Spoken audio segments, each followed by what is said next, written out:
10,000 foot, then you could give us the numbers of your My schedule? thought was I'd really like to be back in Ways and Means. Okay, And my thought is if I can just do a big sweeping of all of them. Okay. And not come back for each, like be all three okay, of them go. that works. The Numbers, people.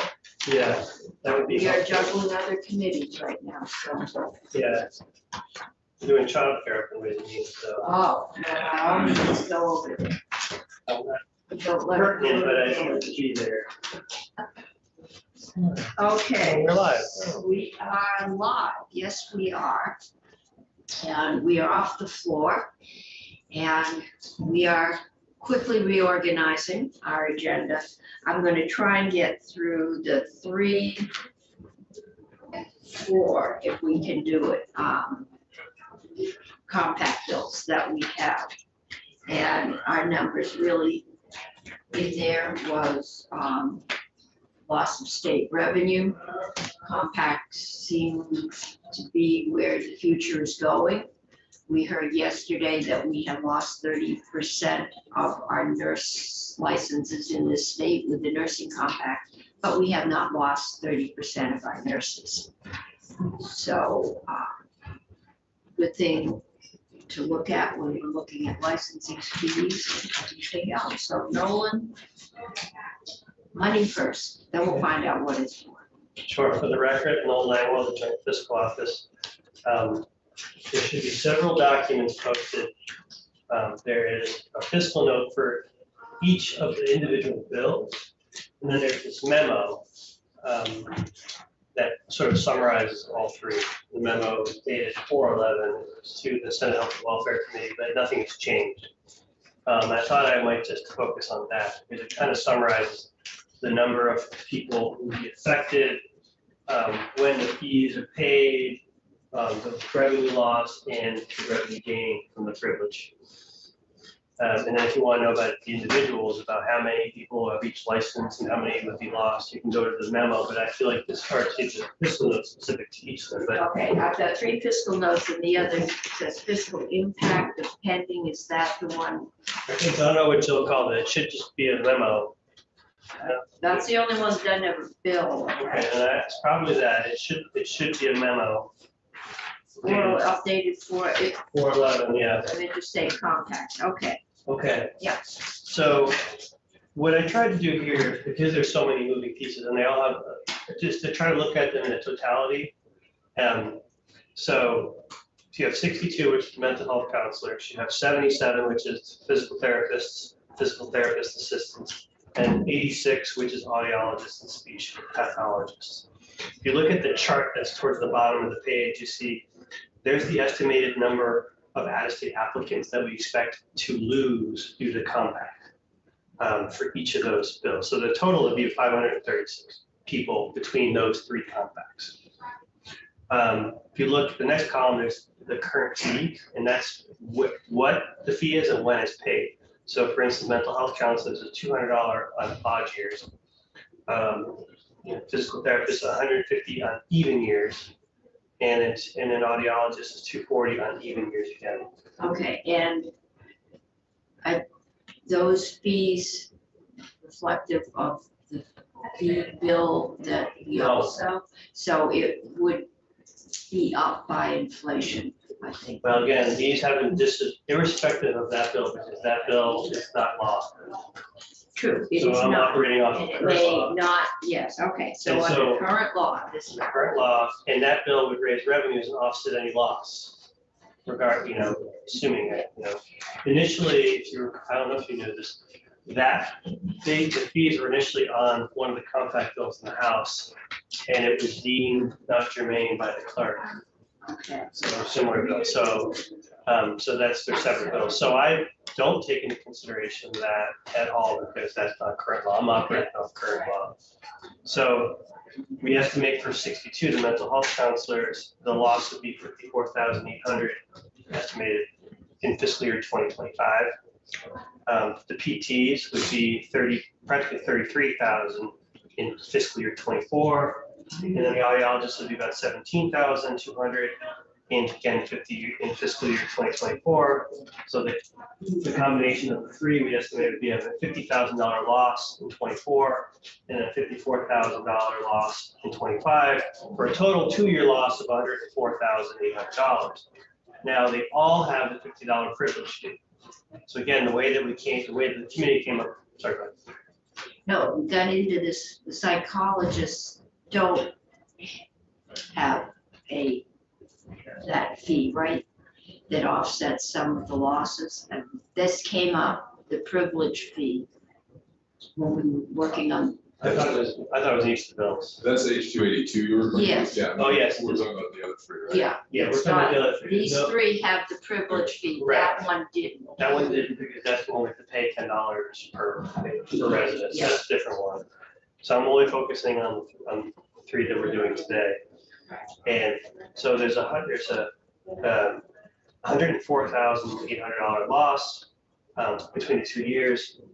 The estimate, if you add the privilege fee, you'd see that for $50, and by the way they came up with that was they looked at the average privilege fees, and I looked at in other states, and the average between like 0 and 150.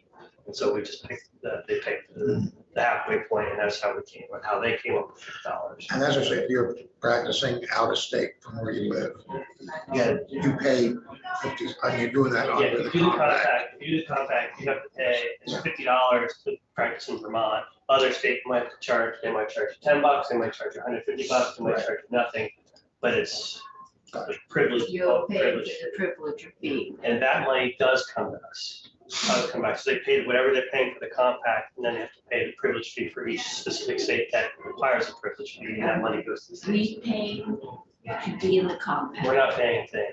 okay. It's only 282 that All we right, pay. and So these three, nursing we paid to be here, those are. okay, I don't know about the Yeah. nursing one, okay, but for these three, we don't pay. For something on the floor, there was a fee in nursing.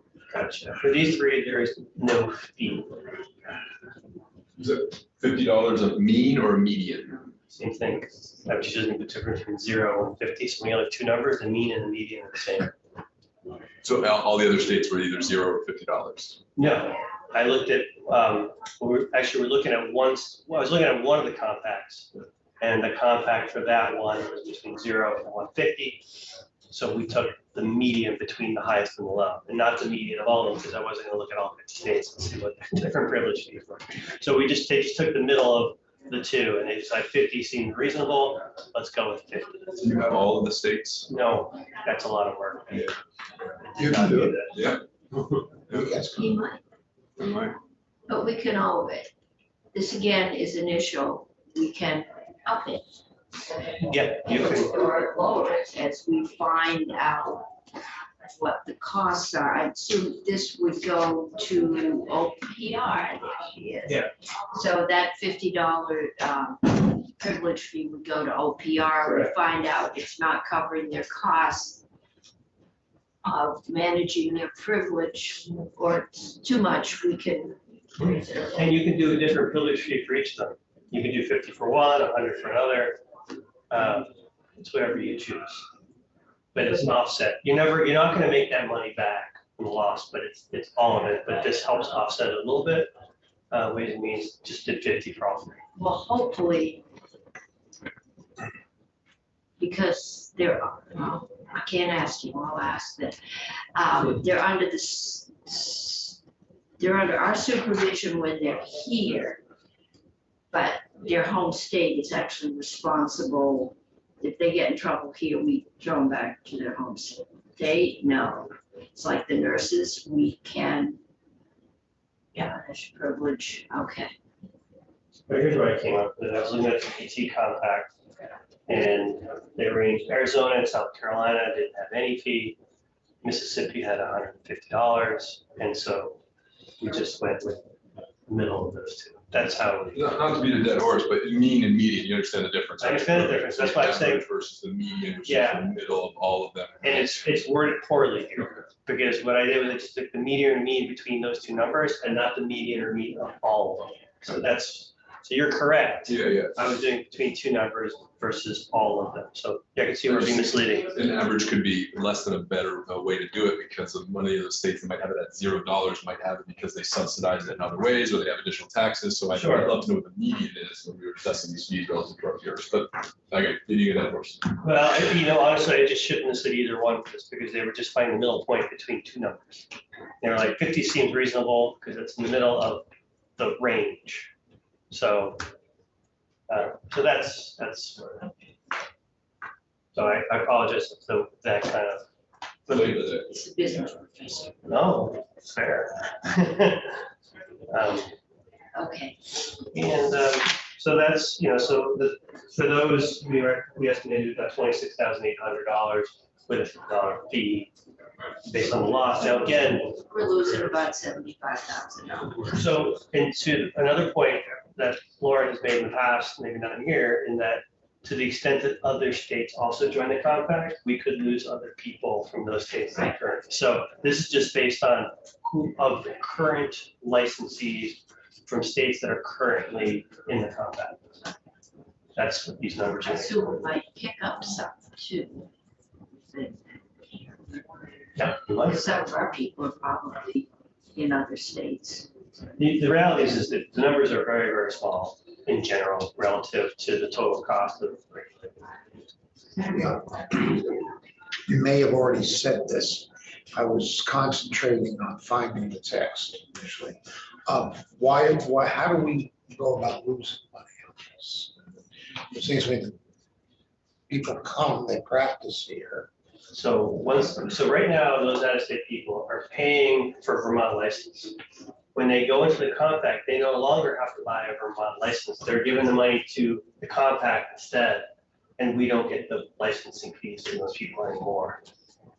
That's where the revenue loss is. But the good for Vermont in doing this is that our people get to travel.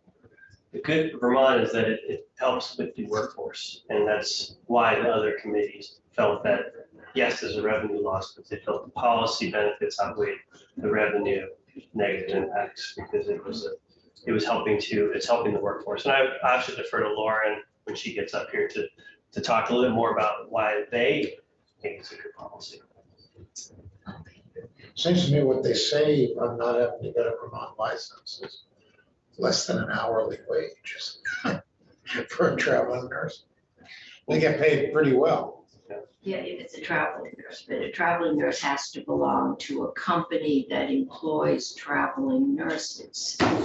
This would allow a physical therapist that has a practice in New Hampshire to come over and do 1 day a week in Vermont and not have to get a Vermont license. Might hit us more along the borders where. But we're not the policy committee anyway, so We are not. our We're just- colleagues think it's a good idea. We can, it seems to be the wave of the future, and if we hold still, we might just get sucked under. No, we're a little state. Yes. Okay. Any questions for Nolan? Okay, Senator Rumkin still has not joined us, so thank you, Nolan. I might be Get worried back by- to Ways and Means, keep them from doing any harm. Bills. And to Senator Chins, but I might change the wording from me. Midpoint. There's No, I understood your point exactly, so. Okay. Aaron, I think we're gonna have you do like a 12,000 foot, just so we understand what these are. I think we understand in theory.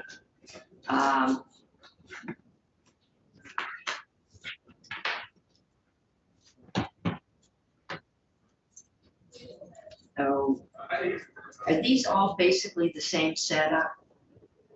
Can you do all three at once? For the record, Amber Navigili, Legislative Council. I am only responsible for two of the three that you have on the Oh, calendar that's right. today, You've so I got can't Katie. speak to the Okay. third. The H77 and H86 are very similar in their setup. I would say the main differences are around eligibility for a compact privilege. Okay. So why don't I start with H77, which is an act relating to Vermont's adoption of the physical therapy licensure compact. So H77 would enter Vermont into the multi-state physical therapy licensure compact as amended by the Compact Commission. As of the time of introduction, there were 28 states in the compact, including New Hampshire, with another 5 states having enacted legislation but not yet issuing or accepting compact privileges. So by entering this compact, Vermont is agreeing to recognize other member states' physical therapy and physical therapy assistant licenses, as well as the rules that are adopted by the Compact Commission. So as you have heard, the home state will, in this case, Vermont being the home state here, issue licenses for those professionals that are in Vermont. And if those professionals wish to practice in another member state, they would pay the commission's fee, as well as the other member state's privilege fee. And likewise, someone who comes from a different home state can exercise their privilege to practice in Vermont by submitting their fee to the commission and the Vermont's privilege to practice fee. There are the physical therapy licensure compact language itself, as you may know, is not something we're able to amend. That is language that needs to be consistent from all of the member states, that everyone is agreeing to the same terms for the compact. So section 1 of this bill, with the exception of maybe the very first section 2131 and a couple at the end, is the compact language itself. So first we have a section saying Vermont's adopting the compact. You should interpret the following language as being the compact language. And so in the first section, which is very lengthy, it outlines the purpose of the compact, right? The goal of improving public access to physical therapy services, the objectives of the compact. There is a definition section. There are requirements for the state participating in the compact, right? Like participating in the data system, investigating complaints about licensees, doing criminal background checks, complying with the compact rules. And it permits a state to charge a fee for granting the privilege to practice. And the first section also outlines the compact state's authority to take adverse actions against licensees, outlines the uniform data system that member states must use for reporting licensure, adverse action, and investigative information about licensed individuals in the member states. It has very long, lengthy sections about the commission's rulemaking procedures, as well as the establishment of the Compact Commission to facilitate and coordinate implementation and administration of the compact. And then when you get towards the end of section 1, you'll see that there's a section that outlines Vermont's administration of the compact, which is designating the Office of Professional Regulation as the entity that's administering this within the state, and charges the Office of Professional Regulation with designating a delegate to represent the state of Vermont on the Compact Commission. So there's also some additional sections in this bill. Section 2 authorizes the Office of Professional Regulation to do the necessary background checks required by the compact for physical therapists. There's also a small amendment from Senate Health and Welfare to correct that we had left out physical therapist assistance in that background authorization. So that is that fix for that section. And then section 3, as you heard from Nolan, this is where we are adding in that separate $50 privilege to practice fee for licensees from a remote state practicing in Vermont under the compact. And the effective dates, so the act is taking effect on July 1st, except that the actual compact itself and then the fee section are not taking place until July 1st, 2024. I'm happy to go into more detail in areas of the bill if you would like.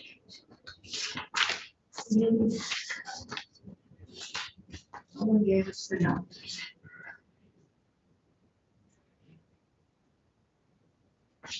Any questions? Would you like me to move now into H86? Yes, let's go through that.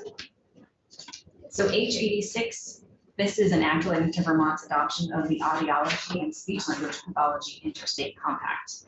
This has a very similar structure to the physical therapy compact.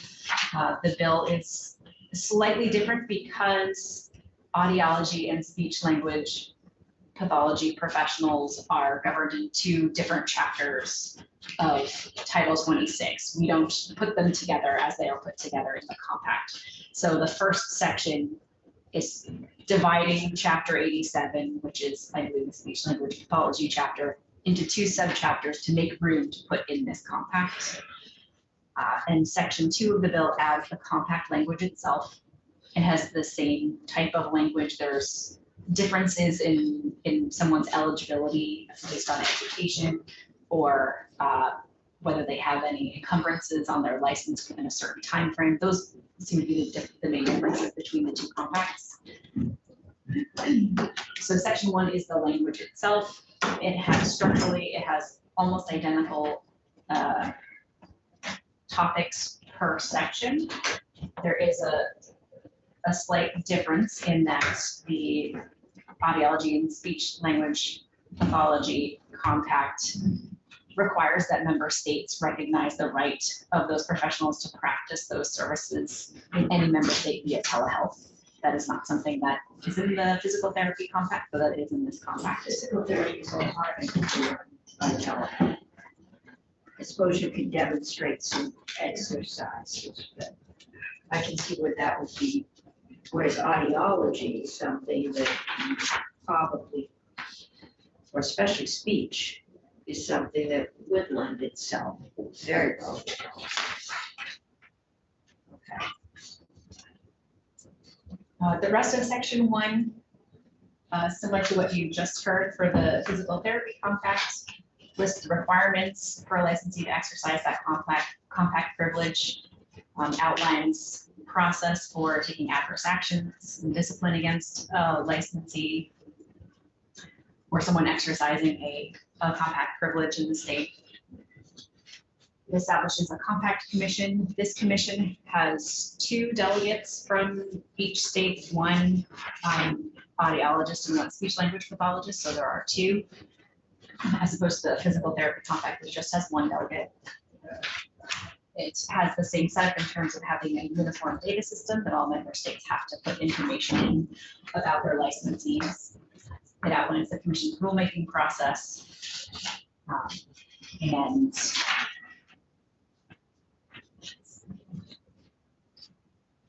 once again, we outline Vermont's administration of the compact, which again will be administered by the Office of Professional Regulation. Section 3 adds a new subchapter in the audiology profession chapter to acknowledge the compact's existence and then provides a cross-reference to where the compact language actually will sit in Chapter 87 under the speech language pathology professional chapter.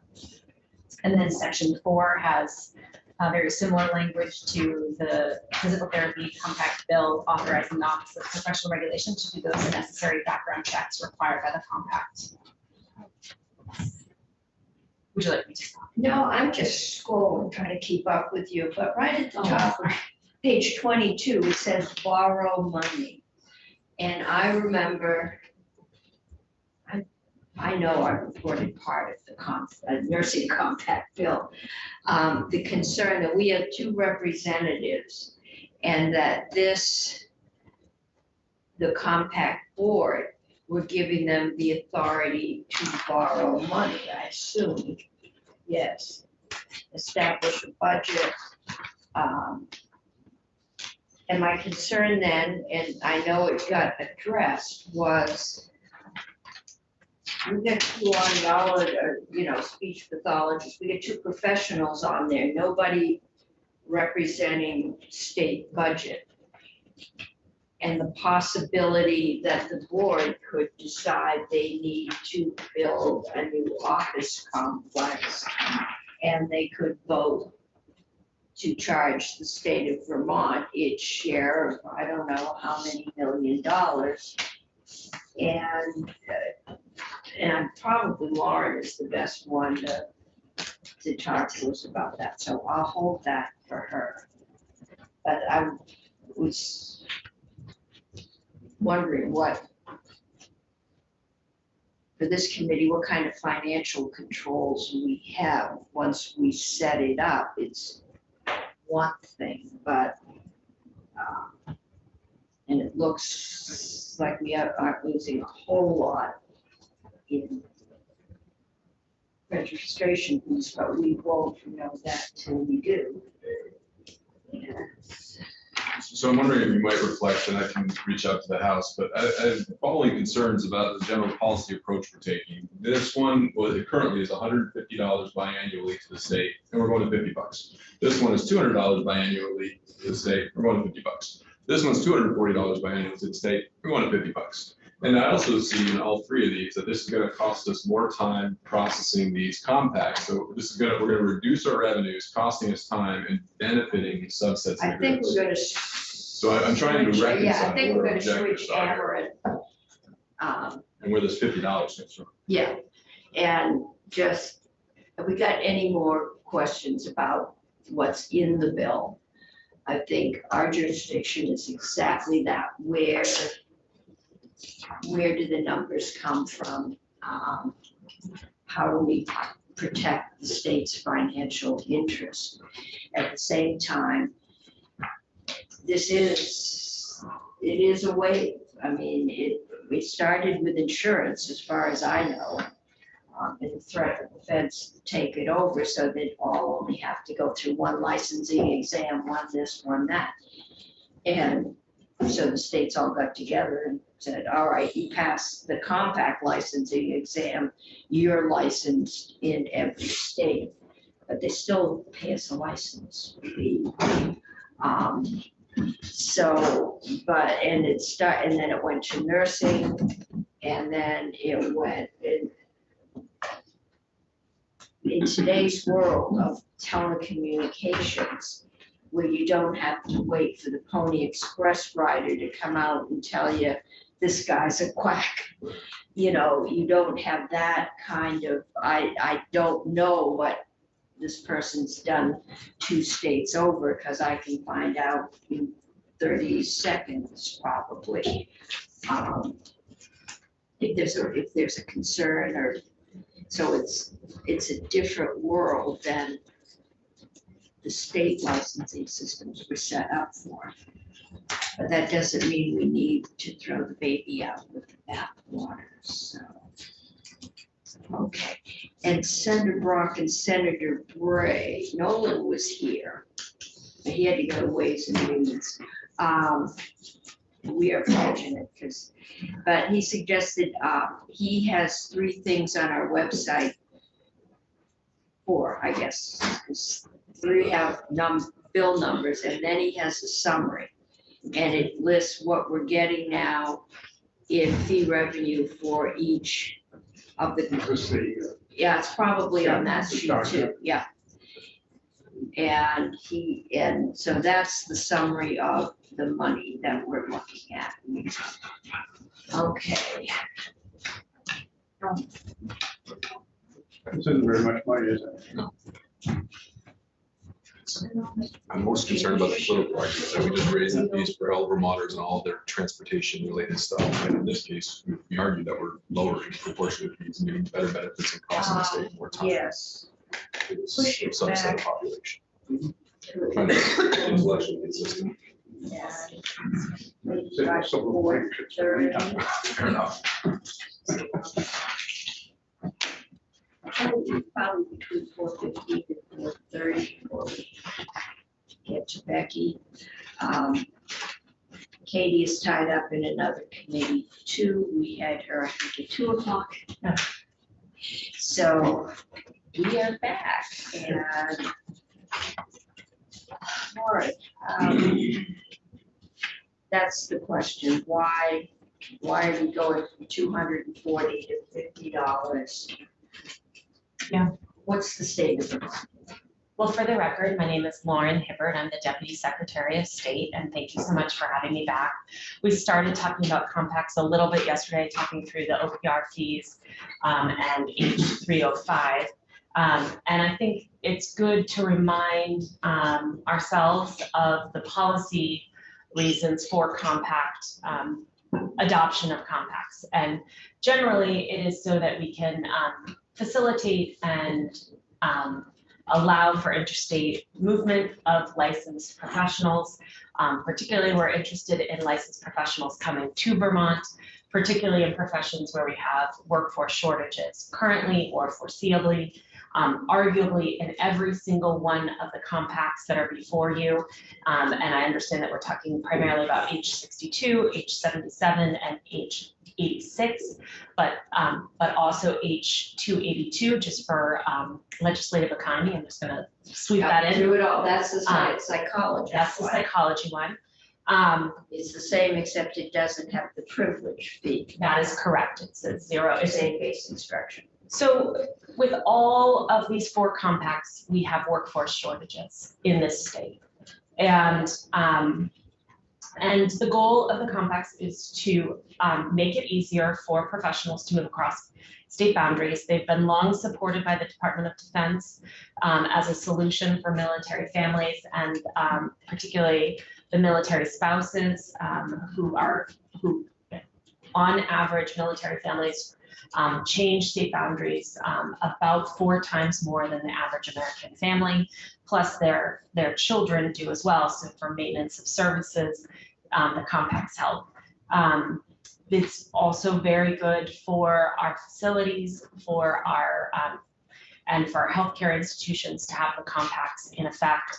And for every single one of these professions, there's broad profession support for Vermont to join the compact. Compacts are becoming sort of the standard of what people want their license to be. They want the privilege to be able to practice in another state with their Vermont license. Just like we want the privilege to be able to drive in another state with our Vermont driver's license. That's what people want with their occupational license. As to the fee, we were looking for something that would be consistent, honestly, and we know that that professionals have been practicing in our borders without paying a single Vermont fee. The COVID flexibilities bills that have been in effect since May of 2020, which allowed people with an out-of-state license to practice in our state via telehealth or in a facility without a Vermont license. And we know that people are going to be paying a fee to the compact and then a fee that will come to us. So we were trying to not be a barrier, have our fee be too high, because we want these individuals to come to Vermont. And we would never get the full licensed price. Anyway, that we would just be really, if we did 240, we'd be really outside of We've the. only got 3 patients, clients here. It wouldn't be cost effective to get a license. Right, to pay the compact fee and then to get the compact privilege. Yeah, or to get licensed in Vermont. I mean, you've got, a friend of mine's getting treated for Lyme disease for a doctor out of state. It's not convenient for them to travel out of state during COVID. They could do teleconferencing. And, but if he's only got 5 or 6 patients that he's seeing in Vermont, it's probably not cost effective to go through the licensing process. That's absolutely right. And, you know, we want to make sure that Vermonters have access to as many patient providers as possible. And telehealth is becoming the predominant modality delivery, not the only, but it is becoming much more prevalent and sort of a standard of care, even in physical therapy. You know, I've heard a lot of people asking the same question about, is it possible to do telehealth for physical therapy? And the answer is yes.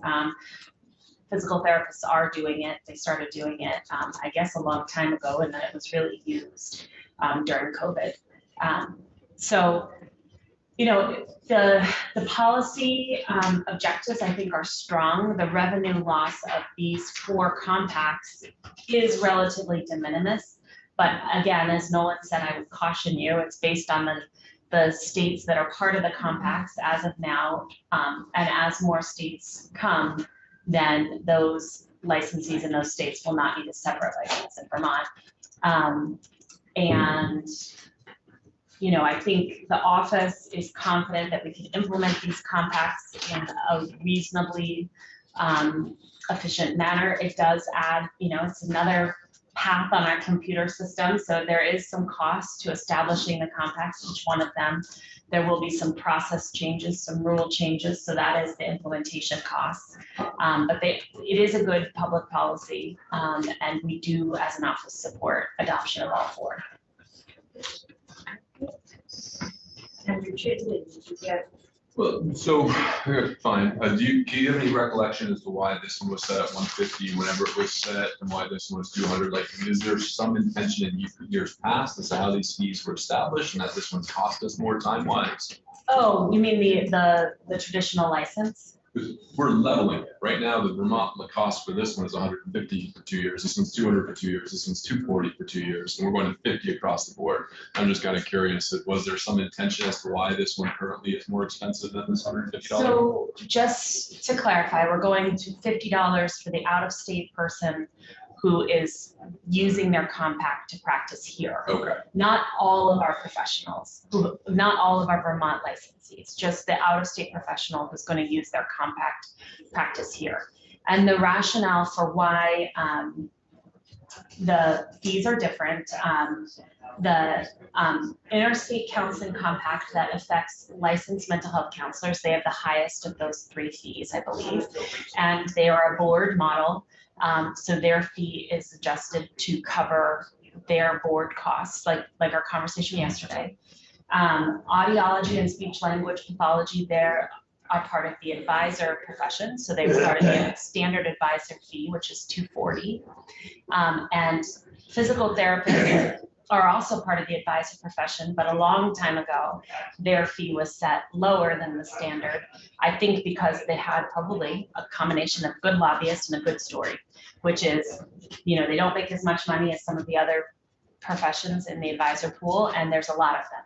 So if you think about them as a group, it's the economies of scale, they're joining the pool, they're gonna add a lot of money. So as opposed to an electrologist who we have, you know, 30 or 40 electrologists, I think we have closer to 300 physical therapists in the state. So, so I think that's why the fees are different for the full single state license, Vermont license. These bills don't change the license fee for those professions in Vermont. All they do is set a new fee for someone who's coming from a compact state who has compact privileges, and this is the authorization for them to be able to practice here. Last question. So do you have any reason to believe that these different, in the Vermont licenses, any of these cost a different amount of time in processing, or are they all almost exactly equatable to you? They are not. Does the $240 represent more work and time, and should we then have the privilege fee be proportionally higher for this one because it's currently represented as being more costly time-wise and process-wise? I see what you're like. I don't know yet.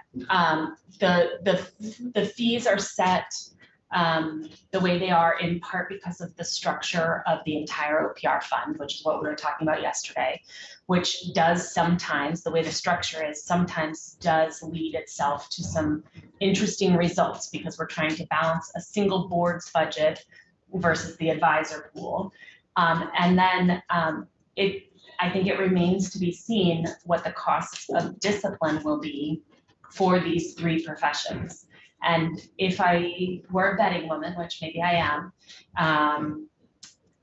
I would say that the counseling compact will have the most complaints related to it, which I think is our highest single state fee right now. And it does have a $50 fee, but I don't know. And the beauty of this process is if the fee is wrong, then we'll come back and adjust it. Move it up or down. Okay, yes, and the last time there was almost blood in the halls here is when we dealt with speech therapists and audiologists. And were they under the supervision of the Secretary of State, or if they worked in a school? It was hard fought. Hot waters. I was on education. Yes, The answer is both. yes.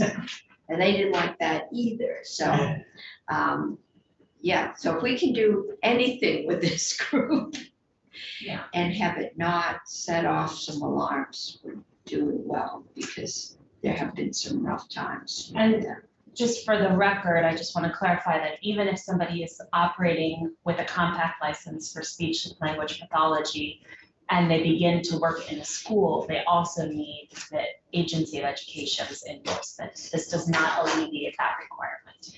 Okay, that's good to know. That's the settlement that got arrived. Yes. Senator McCormick and then Senator. Are there other comparable situations like that? With the agency. What was someone, we're talking here about a license and compact for a particular profession, Yes. but they may have other jurisdictions as well. Yes, there's several instances of this with the Agency of Education. You know, social work is one. All Yeah. school social workers have a license from the Office of Professional Regulation and from the Agency of Education. There's cosmetology teachers, they do, school nurses, they do. This is an area that I think the state should look at sometime. But the biggest problem is the way that, from my understanding, and again, I was adjacent but not in the hot water. Last time the discussion was brought up, but it's really around the way the pension is structured for educators. And you have to be a licensed educator to receive monies from the pension. Pension, and if that's your primary job, Yes. okay. So there is possibility for shift, and I think, you know, the agency in full transparency would probably say that there's things that they want to make sure that school nurses know that are not part of the standard education for a nurse or for a speech language pathologist or for a social worker. There's ways to get around that. We can have an endorsement on that license. There's lots of things we could do. But that requires a lot of creative thinking And this bill. these and this bills bill don't doesn't do do it. anything about it. No, this bill does not. That's why there's nobody pounding on our door. So you'll be back next year. Well, we'll see. Yeah. And the last question that I heard the committee talking about was the obligation of debt by the state. Yes, yeah. The obligation of debt by the state is for the compact commissions themselves respectively, not for our state. And we will be a voice at the table in making those decisions. And where we landed with the nurse compact, and what I can tell you will be true for all three of these compacts, is that it will be a state employee who is the designee to the compact. We will not send a gubernatorial appointee or a Secretary of State appointee to become the delegate for the compact. Because I think it probably wouldn't happen, because I'm assuming all states are kind of queasy about letting two people on a compact board vote to encumber, and I don't even know if legally they could encumber the state of Vermont without legislative action. We had that discussion last time, and I think the answer was no. That's what I know there was an answer. It was no, but also we felt more comfortable. I remember you and I talked about this quite a Yes. bit. We felt more comfortable with it always being a state of Vermont employee. If somebody we have some handle. Okay. Other questions? Senator Bray, I'm sorry. So quick question, sorry if you explained this and I missed it. The compact fees go to, is it are the compact boards or whatever, a nonprofit? Yes, I believe they are a nonprofit in their corporate structure. And do they distribute funds back out at all? I mean, if they're sort of licensing people in aggregate, for multiple states, do they ever remit anything back to the states, or that's? They do not remit back to the state, with the exception of the fee that they collect on our behalf for the privilege to work in our Okay, state. so they collect it. They also maintain the database. Right, I mean, it's a large infrastructure that we're getting access to, so, and we've had, this for nursing. So, for instance, we can look up any nurse in the nation and see their discipline history right now in any state because of, the strength of the National Association of State Nursing Boards, who subsidizes and supports the compact, the nurse licensure compact. The other professions, the 4 here, are much smaller in nature. We don't have a big system like this. So I can't look up automatically the discipline for a physical therapist in Texas right now. But this will enable us to have access to that data. Texas isn't If part of Texas is compact. part of the So anybody getting a compact license that wants to practice here, you just click in there, put the name in, you don't have to go researching it through 3 states that this person has practiced in to see if Right. there's been something going on. It solves some, or it's a good step to solving. I don't want to say it solves. It's a good step to solving the problems that we have with nurses who are bad actors, or in this case, counselors or physical therapists who are bad actors who move from state to state to state to avoid discipline. And discipline takes time. So if you know that you are going to be disciplined as a physical therapist because you touched someone in an inappropriate way, you have time before that's of public knowledge. And these systems allow for states to know that information a lot faster. And although, so the philosophy is apply once to the compact, because there's a compact licensure fee, right? Or Yes. registration, I don't know what it's called. So just so I can clarify, the concept is apply for your home state, then apply for your compact, and then apply for the compact privilege. So everybody who's part of a compact will have a home state And be licensed. and be licensed in a home No. state. Yes. Do you get complaints? We went to the cannabis board this morning and the complaints are not public until they found credible in an action. Do you get complaints, like no action was taken because the physical therapist left town? But if that happened 2 or 3 times, I think I'd want to know, does the compact provide that? That there was a complaint lodged, or there was If 3 or it's- 4 complaints launched? If it's of serious nature, yes. Okay. So that's reassuring. And I assume, yeah, name change and all the rest of it. Do we have more after this? I might drag, we'll ask another question. You can ask another question. I have put the next witness off until about 4:15. Did you come in 4:15 or 4:30? Okay, I think we'll be ready around 4:15. And that's an ag-related, H305. That's the OPR bill that we were talking about yesterday. Yes. Yesterday afternoon, so they're just here to walk that through. I'm not gonna vote it out till next week, just because I can't believe we're raising all these fees and no one's hollering. So I wanna just let it sit on the agenda long enough, so anyone that's interested can let us know they wanna come in. Some folks, I haven't heard anybody in here. no, not in here, It's- emails from the people. Oh, I have not gotten any on this. I haven't checked in the last 2 hours, but tell them they're welcome to Zoom in and talk to us. So just on the counseling compact, you seemed open, or you recognize that the counselors from out of state that might opt to register with us I don't know, based on what your perspective is, are more likely to incur more cost with addressing complaints and so on. Would you just be discouraged? Would you advise us not to consider going to $100 privilege fee for that one, just to recognize the sentiment you conveyed? Could I have the benefit of looking at the fiscal note for that one, just so I could see the range for that? It only raises $10,000, but $10,000 is a lot of money to me. I know to the state, it's decimal dust. Meet some other luck. Here.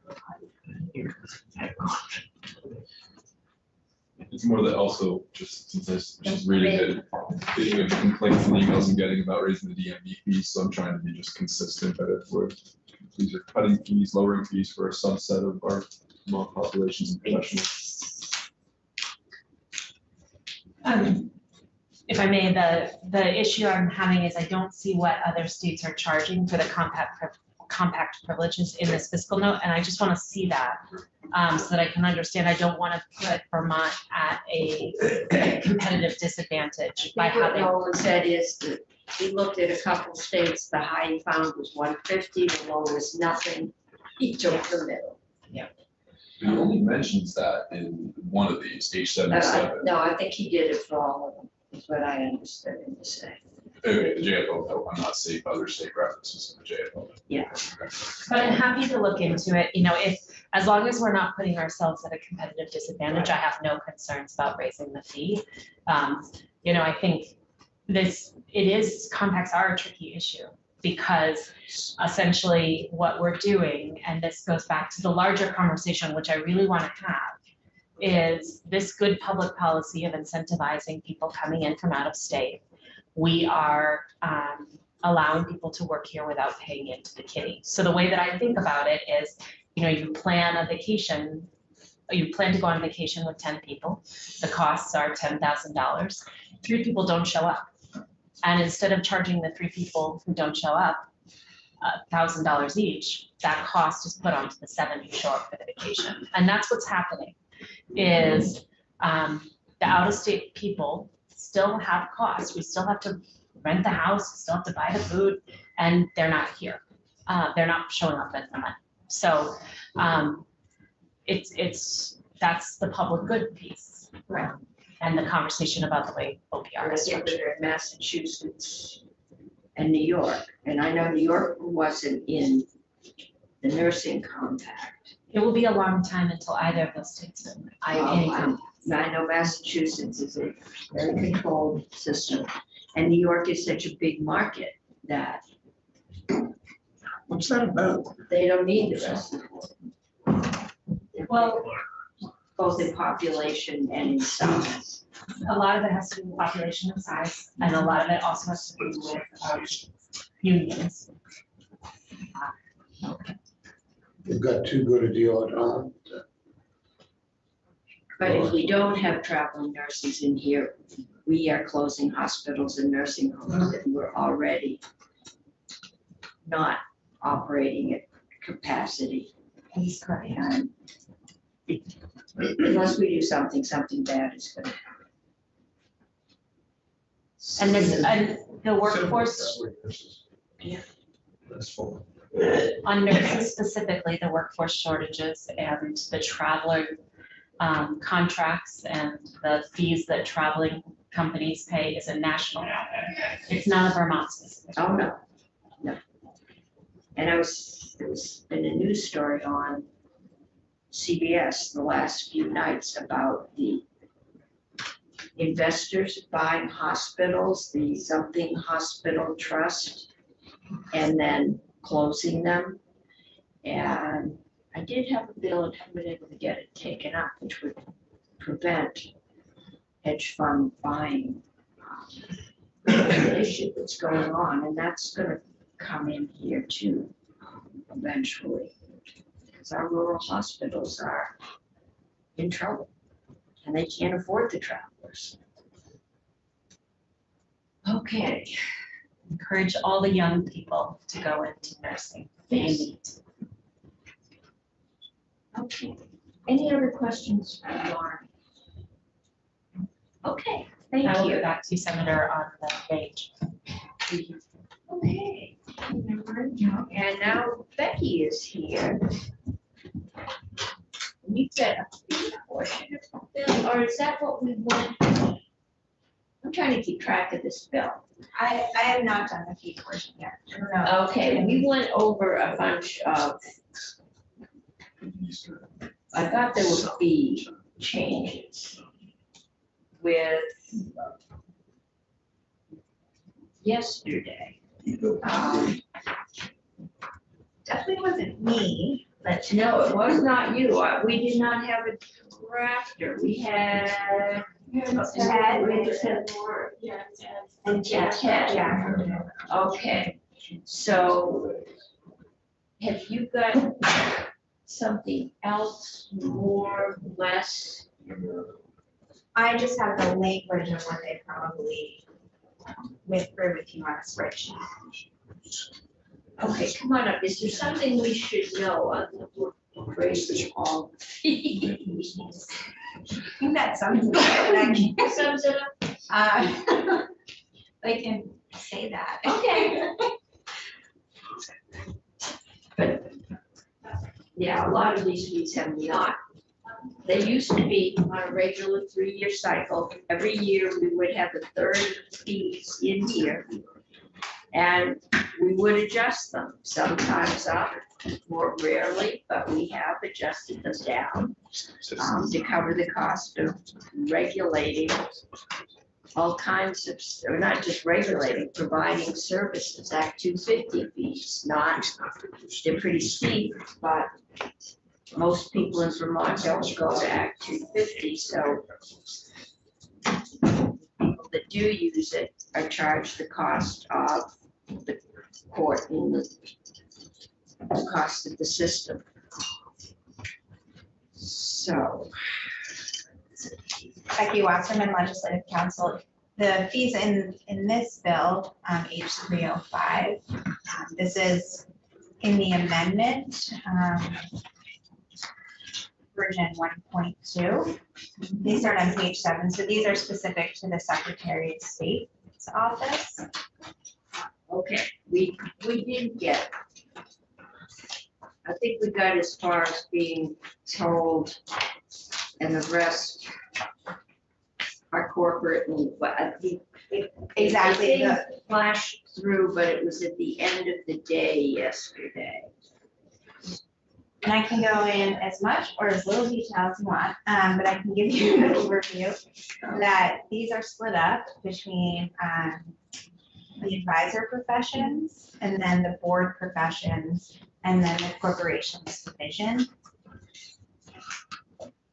I think this is,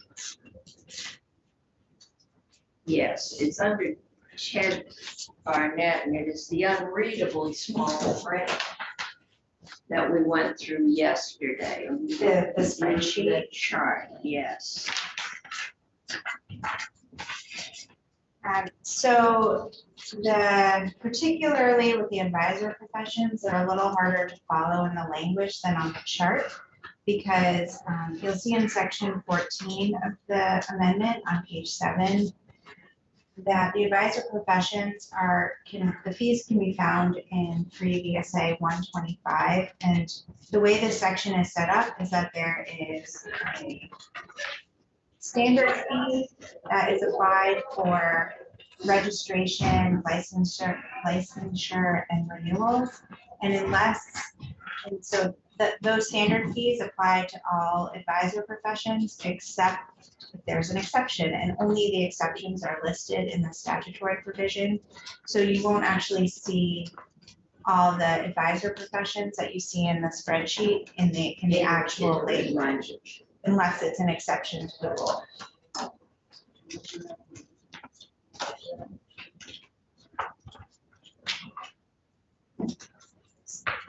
So would you like me to go through these? Committee, what is your pleasure? Do you want to go, we've got a spreadsheet, we've got the wording that tells us what the spreadsheet does.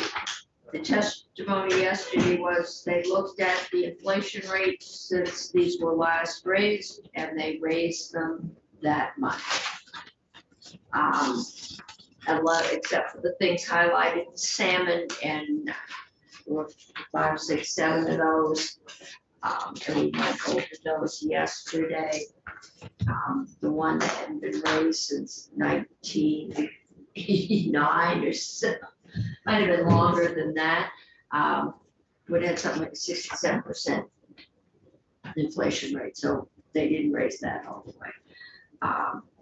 But I will leave it to you. I think this could be slightly pride at the moment. It was a long day. I could read the line by line key changes. Yes. So it probably, I think we've got the gist of what's going on. I don't think we need to go through each profession because it really doesn't have a whole lot to do with the profession. It's just the department is running in a deficit. We haven't upped them in a number of years. We broke the cycle that's set up in law. And so we are making that inflation adjustment. And we've got the compact bills. Okay. I've got the compact bills on to vote out tomorrow, so if anybody wants anything else on those, let me know. You don't have to do it tomorrow, and I will put this one on for next week, just because I don't want someone saying I didn't know you were raising my fees $100, but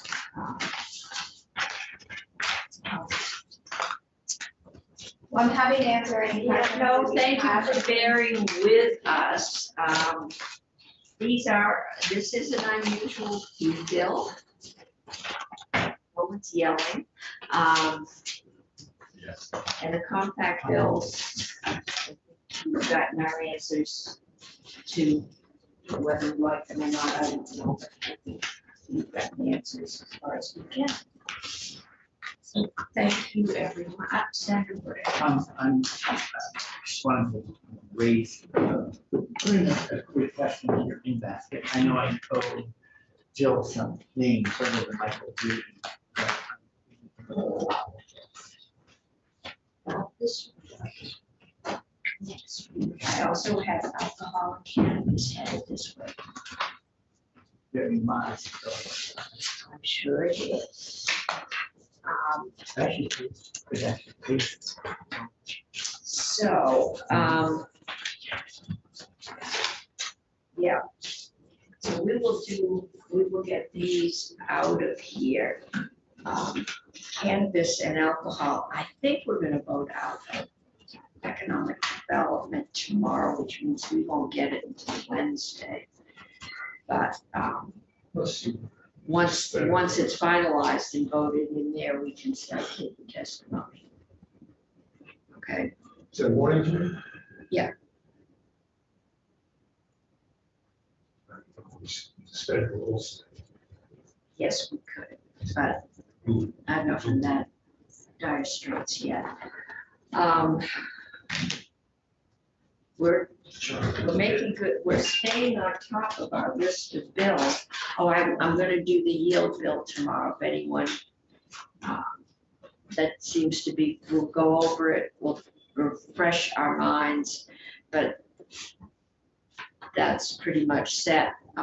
We've made some changes because we had the 9 million for the pension COLA agreement. And we have the 1 million that used to come off the top that now is coming off the bottom for the tax department computer system.